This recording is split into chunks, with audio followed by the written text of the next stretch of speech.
Hello learners, welcome back to my channel and today we are going to do real numbers and their decimal expansion. तो आज हम बात करेंगे will continue with the chapter of the rational number. Rational number का ये part, इसके अंदर हम डिस्कस करेंगे कि कैसे आप किसी नंबर को डिवाइड करके उसकी डेसिमल एक्सपेंशंस के बेस पे बता सकते हो कि वो रेशनल है या इरेशनल है। सी डेसिमल एक्सपेंशन होता है जब जैसे आपको दे दिया हो 1/3, ये क्या है हमारा रेशनल नंबर है क्योंकि हमने इसको क्योंकि फॉर्म में रिप्रेजेंट किया है। अब मैंने कहा कि इसकी डेसिमल एक्सपेंशन बताइए, तो डेसिमल एक्सपेंशन के लिए आप क्या करेंगे, here is your numerator is always L dividend while 3 is your divisor।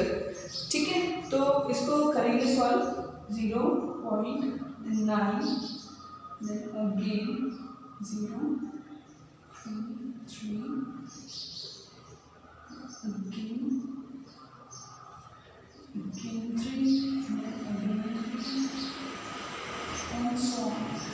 Now you can see जब हमने 1 को 3 से डिवाइड किया, when we divided 1/3, what do we get? We get an non-terminating but reoccurring number after decimal।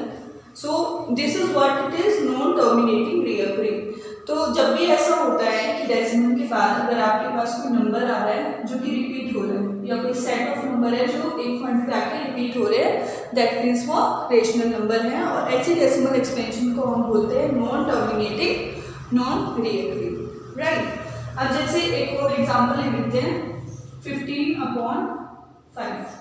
ये तो obviously देखकर ही पता लग रहा है कि इसका क्या आएगा, इसका क्या होगा आंसर हमारा, दैट वुड बी 3, है ना। तो ये तो यहीं पे खत्म हो गया, इट टर्मिनेटेड ओवर हियर। तो जब आपका कोई डेसिमल एक्सपेंशन एक पॉइंट पे आके खत्म हो जाता है, टर्मिनेट हो जाता है, तो वो भी हमारे किसके अंडर आता है, रेशनल नंबर के अंडर, राइट। और फिर आते हैं हमारे इरेशनल नंबर। इरेशनल नंबर जैसे कि हमारा पाई है, जैसे पाई की वैल्यू क्या होती है हमारे पास, पाई की वैल्यू होगी 3.14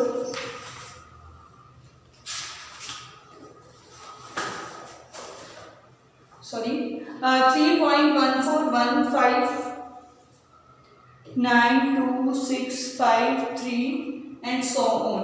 तो पाई की वैल्यू हो गई, किसी भी अंडर रूट नंबर की वैल्यू हो गई, under root in a sense जैसे √2 है, ठीक है। जब हम इसकी डेसिमल एक्सपेंशन करते हैं तो ये भी इनफाइनाइट चलता जाता है और इसमें जो नंबर्स होते हैं वो नॉन रिकरिंग होते हैं।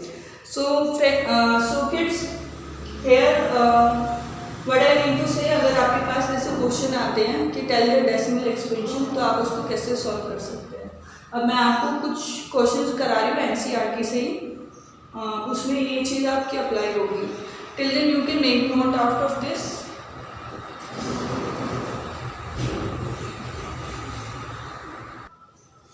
So now we'll do the same question based upon the decimal expansion। तो एनसीईआरटी की क्लास 9th की बुक की एक्सरसाइज 1.3 उसका फर्स्ट क्वेश्चन है, इसमें आपको इनके डेसिमल एक्सपेंशन के बारे में बताना है। तो as written in first part में हमें क्या रखा है 36/100। तो 36/100 को कैसे लिख सकते हैं, simply put the 0 then dot, that dot is a point, ये डेसिमल है, देन 36। तो यहाँ देखने से ही पता लग रहा है that it is a terminating expansion. ये क्या हो गया हमारा टर्मिनेटिंग एक्सपेंशन,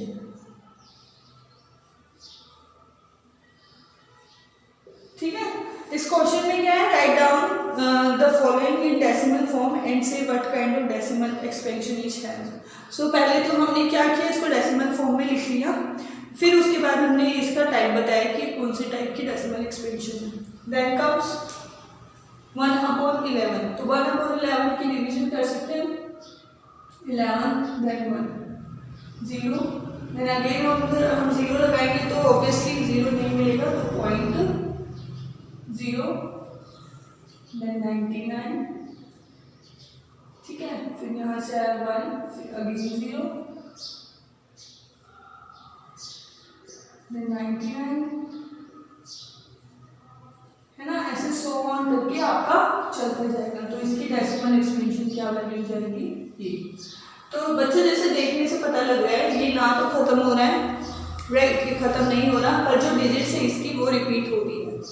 तो रिपीट हो रही है तो हम इधर इस एक्सपेंशन को लिख सकते हैं नॉन टर्मिनेटिंग। तो ये हमारा क्या जाएगा, non terminating recurring.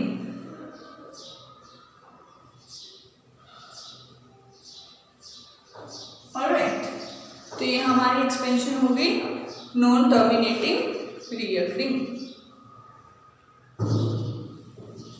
Now coming to third part. Third part हमारा क्या है, 4, ये मिक्स्ड फ्रैक्शन दे रखा है आपको, है ना, 4 1/8। सो denominator will be same and 33। अब 33 से हम इसको डिवाइड करा सकते हैं 8, so 32 4, तो यहाँ क्या आ गया 1, तो 0.8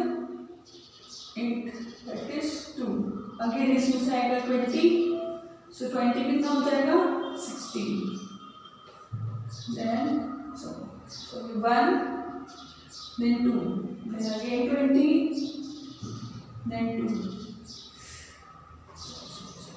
then that will be 4 0 40, और 8 के टेबल में 40 का बचा 5 पे। सो यहाँ पे आपका डेसिमल एक्सपेंशन क्या आ रहा है 0.4125। So this is your terminating decimal expansion.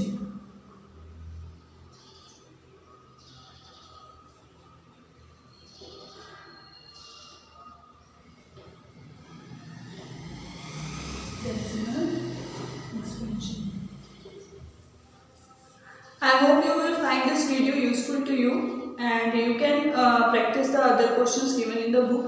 I think 3 more parts are left. For any doubt and query, you can leave it in the comment. Thanks for watching.